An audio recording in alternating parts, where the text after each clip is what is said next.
耶利米书第4章11节、12节、22节到28节。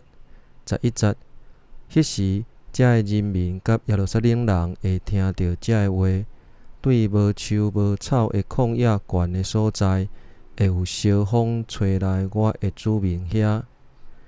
毋是要吹卖香，也是甲五谷的杂质吹走，是受我命令吹来的强风。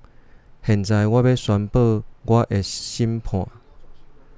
22节，我的子民愚戆毋捌我的囝儿无知无智慧，因做歹真牛，做好含慢。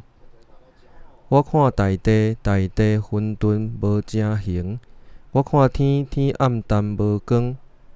我看大山震动，小山嘛摇来摇去。